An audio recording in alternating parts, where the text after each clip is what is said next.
C'est maintenant qu'on a commencé par les approvisionner. Si on avait nos usines ici, donc en tout cas, Français, Turcs, Allemands, Japonais, tous viendront s'installer dans notre zone France-là. Ils vont s'installer, il n'y a rien à faire. Nous serons exportateurs comment dirais-je, d'intrants.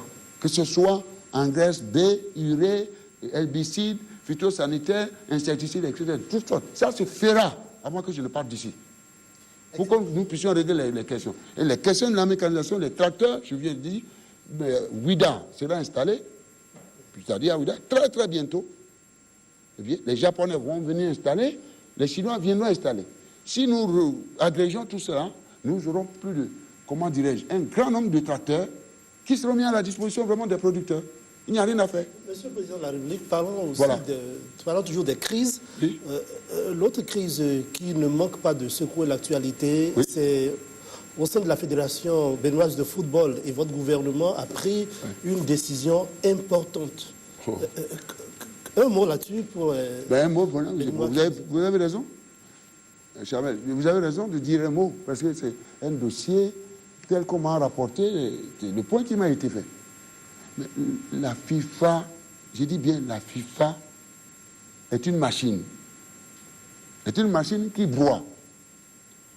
C'est-à-dire qui boit, c'est-à-dire qu'il y a sa logique. Ces voies sont insondables. Qui a sa propre législation, comment dirais-je, ses propres tribunaux, etc., etc., etc. Lorsqu'il y a un problème, c'est la FIFA, je crois qu'il est bien placé pour expliquer ça. Voilà. Et je vais lui donner la parole, il va dire un mot là-dessus. Si je me suis trompé. Parce que je veux aussi découvrir, d'après les rapports qui m'ont été faits. Donc, l'affaire a été jugée par la FIFA. Il faut laisser Moucharaf là, je crois. C'est lui, non? C'est de lui qu'il s'agit. Cela ne veut pas dire que moi, Yahi Boni, je cautionne l'impunité. Je ne sais même pas ce qu'on reproche à Moucharaf, ni à... qui a été installé. Bon. Donc, alors, une fois que l'affaire est jugée, la FIFA dit il est interdit aux États ou à toute institution de s'impliquer dans la gestion intérieure de la FIFA. L'affaire a été jugée. C'est que je ne comprends pas, je n'arrive pas à trouver un magistrat pour m'expliquer pourquoi la justice béninoise s'en est saisie. Cette question, j'attends. Ils disent qu'ils vont en grève. Bon, ils vont finir de gréver. S'ils veulent continuer de gréver, ils n'ont qu'à fermer les tribunaux. Puisque eux aussi vont adhérer bientôt au parti, comment vous appelez ça? Au Front Unifié. Au Front Unifié. Et je les attends. Alors, je n'ai pas compris qu'on m'explique pourquoi la justice béninoise s'est saisie de cela. Je suis le président du Conseil supérieur de la magistrature. Et je reconnais l'indépendance. Vous savez, si je vous dis quand est-ce que je suis allé à la session du Conseil supérieur de la magistrature, je n'y vais plus.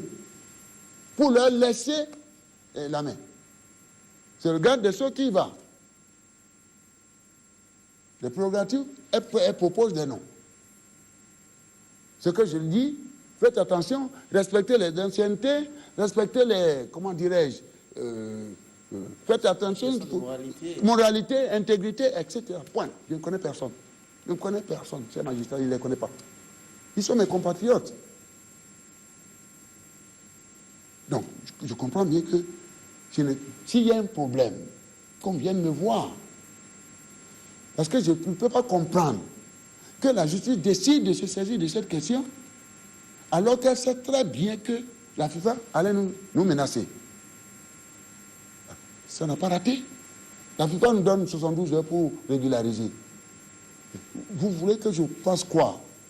Que je livre la jeunesse de mon pays? Si je n'ai pas d'emploi à leur donner, il faut que je sois capable de leur acheter du ballon pour qu'ils jouent, pour qu'ils me collent la paix. Oui ou non? Hein? Donc, ils ne peuvent même pas quitter Cotonou pour aller faire un match amical à Lomé. On m'a dit aussi que la Fédération béninoise n'a pas de juridiction. Mais si elle n'en a pas, sauf sur la base du rapport que le ministre m'a fait, c'est la juridiction de la FIFA qui s'en occupe. On me dit qu'un magistrat dit qu'il n'y a pas de juridiction, c'est la justice de ce pays qui s'en occupe.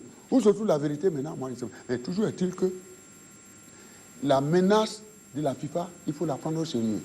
La FIFA a fait plier la France, le Japon, les États-Unis, le Brésil, le Nigeria, etc., etc.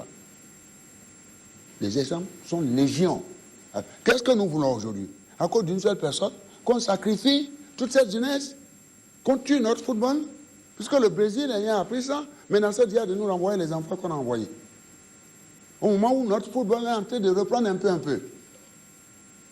Alors, moi, je ne sais pas. Ou alors vous avez une autre version? Mali. Excellence, Monsieur le Président. Ah oui, moi je vais apprendre. Si je me suis trompé, dites-moi, c'est possible? Non, Monsieur le Président, la question, elle est un peu complexe et en tant que parti, je souhaite ne pas... Alors que moi, j'ouvre mon cœur aujourd'hui devant vous tous.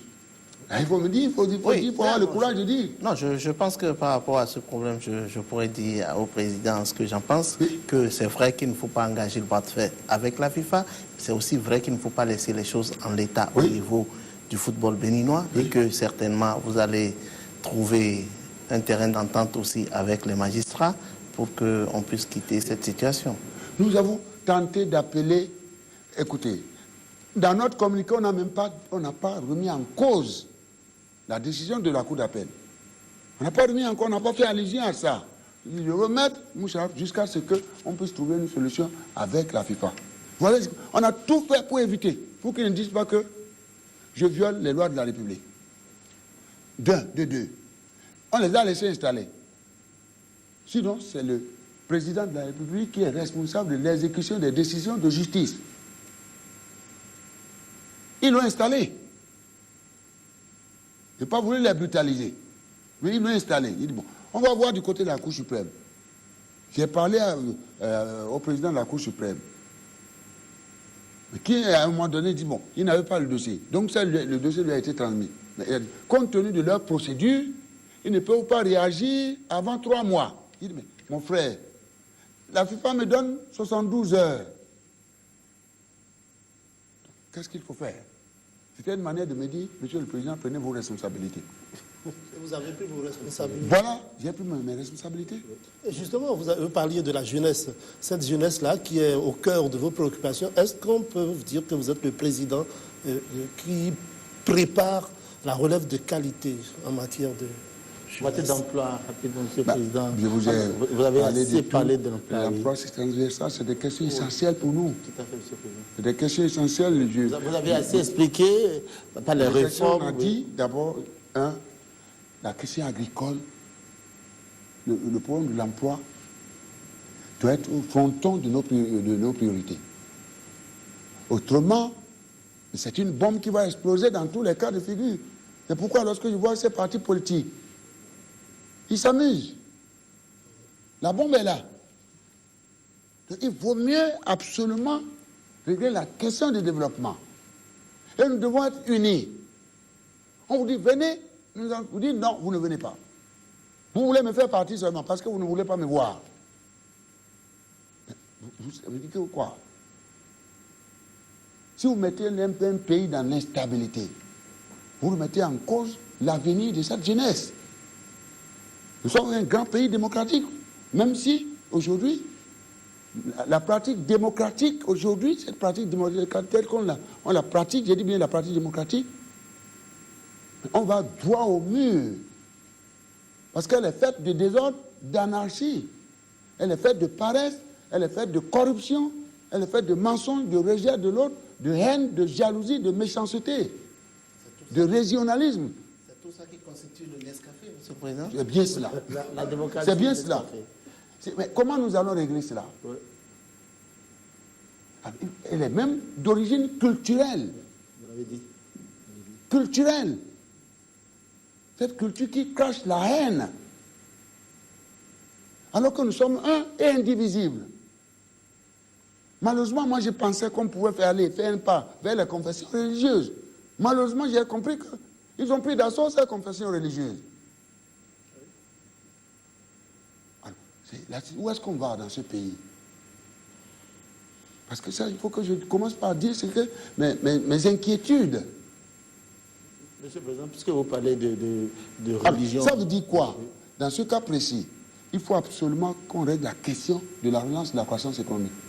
Pour régler la question de l'éradication de la pauvreté, il faut créer la richesse, il faut que chacun soit... qu'on place chacun dans une situation pour qu'il accepte de prendre en main son destin dans un sens de responsabilité. Il faut qu'il accepte de travailler. L'État ne peut pas tout faire. L'État a ses fonctions régaliennes. Bon, nous allons pouvoir, nous avons déjà identifié des pôles de croissance, je viens de parler de l'agriculture, l'agro-industrie, les bâtiments, les travaux publics, le commerce, l'artisanat, la culture, etc. Donc, par exemple, l'agriculture est un gisement important de création d'emplois. La production, la conservation et la transformation. Donc, l'emploi, la distribution des revenus, etc. C'est là où nous devons, à mon avis, mettre intensivement l'accent.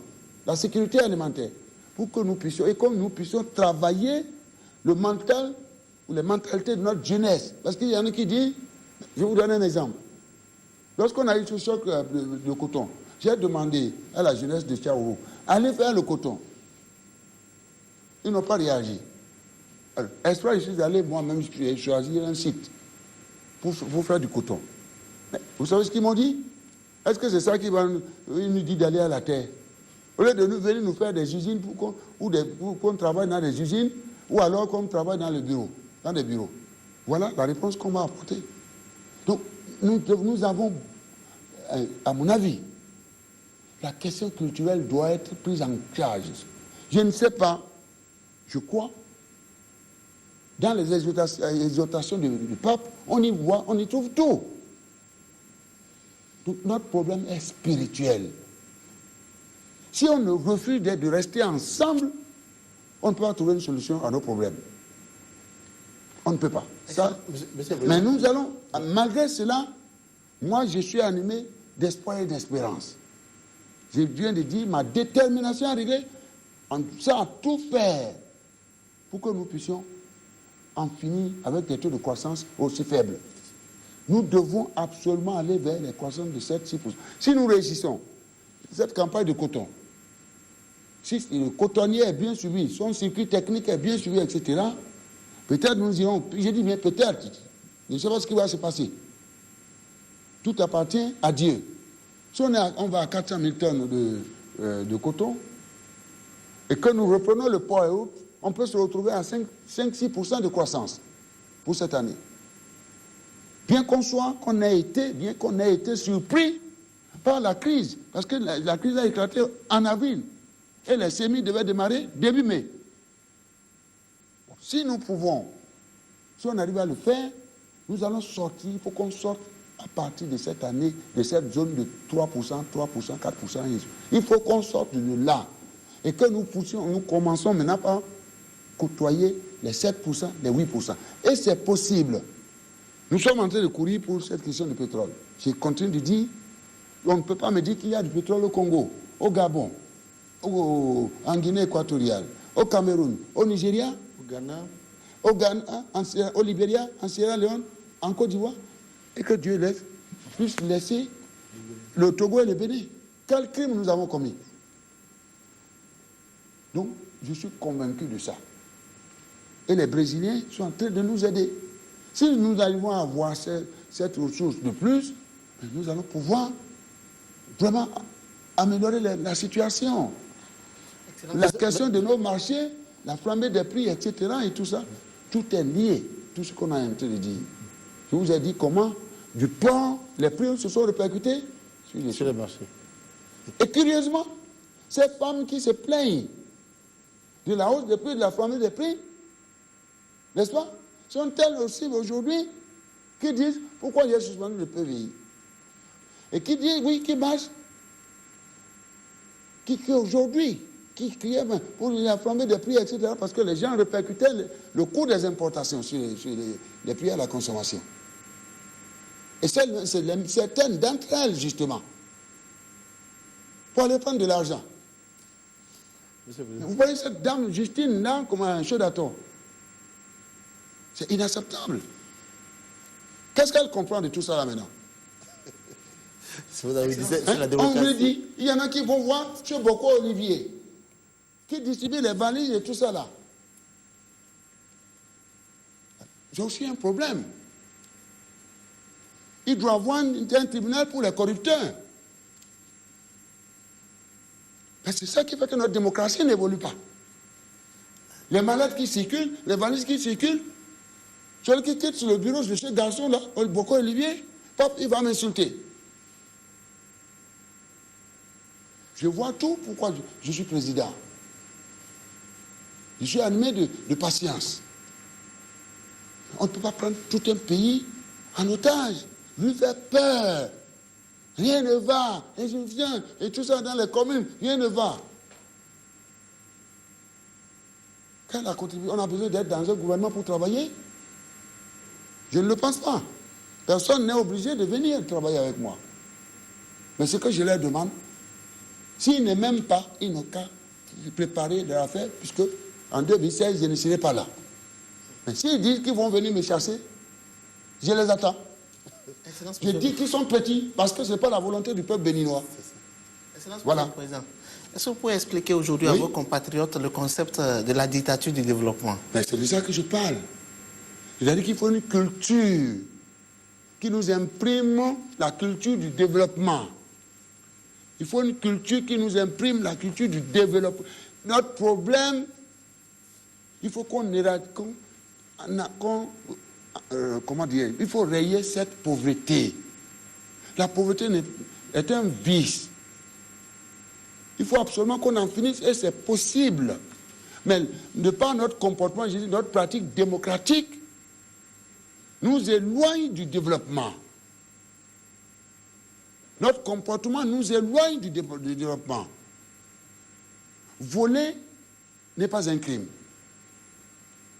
Insulter, rejeter, haïr, tout ça n'est pas un crime. Si on n'est pas ensemble, comment on peut gagner? Donc, c'est ce que je veux dire, que moi je veux le développement pour les uns et les autres. Je ferai tout. Si quelqu'un vole, dans tous les cas de figure, je ferai tout pour qu'il ne soustrait pas.